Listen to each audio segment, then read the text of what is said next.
Do you think it's just because of the style of music that was there, or was it because it was something your parents were having you do that you wanted to break out of, or where did that feeling come from?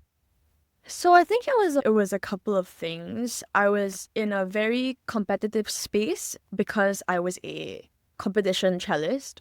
So I was going to competitions a lot, and it's not the best environment for someone like just growing up. And I was also in a program that was like a fast track classical program by NAFA. So NAFA had this program for younger students to do their diploma in music, but like ABRSM diploma in music. And it was called NAFA School of Young Talents. And it was like a very competitive program to get into, and when you're in it, to succeed.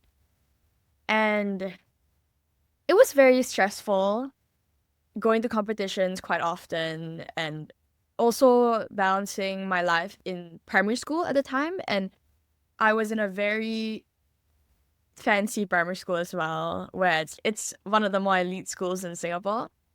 And so it was a lot of pressure it's something that I wouldn't want to impart on my kids. Like, I wouldn't want to put them through that. But I see a lot of benefits with classical music.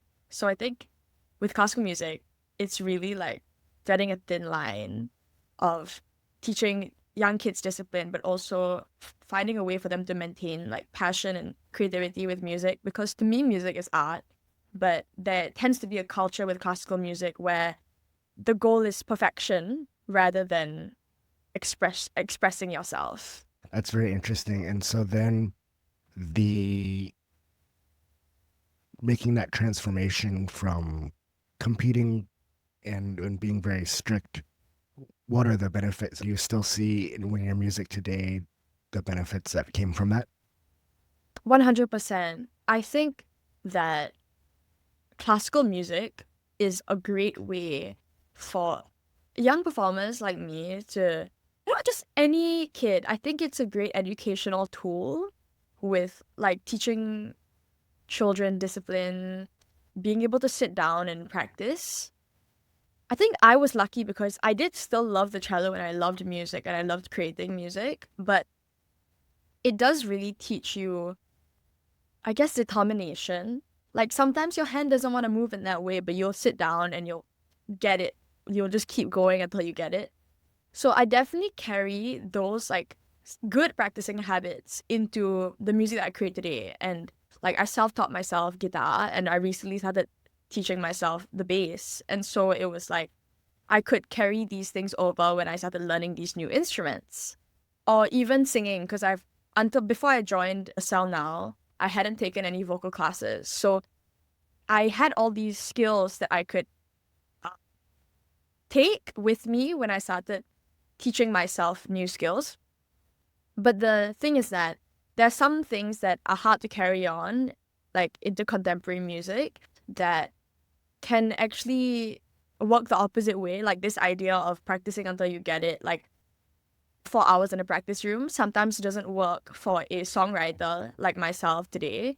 Because if I was practicing my originals and how I'm going to perform it to an audience so much, you are actually just putting a lot of your emotion into it. And it's like your music is your head, and it's just having to practice that on loop can make you very tired, and it can just not help in terms of making you better. It might just make you more tired and more jaded. And so there are some things that like I am only now trying to figure out what's good and what's bad.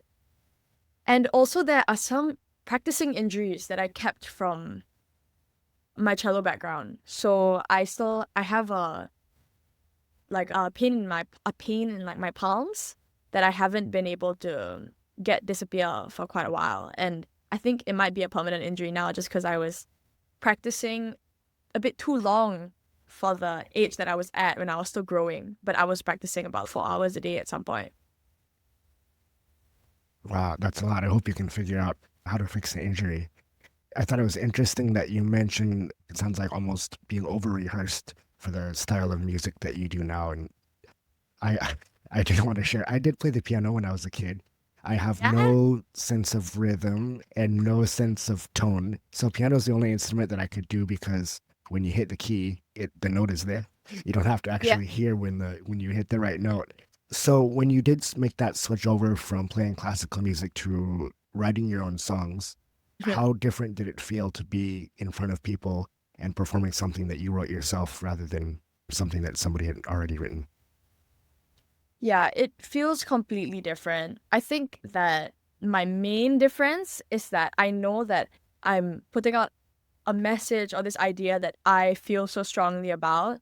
I'm really allowing people to really see my inner monologue. Like, I'm really speaking about experiences that I've gone through. And I hope that one day I will start writing about things that not necessarily I've gone through, but like I still feel strongly about.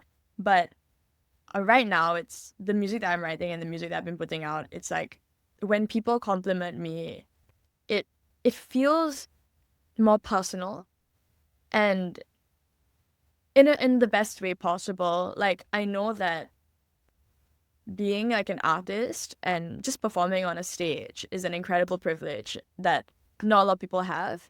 And I hope that every time I sing a song that's about something like that someone in the audience relates to, or like my latest single is about mental health. So it's like playing like that small part in destigmatizing something that might be hard to talk about is a lot more to me than playing music that already has been written.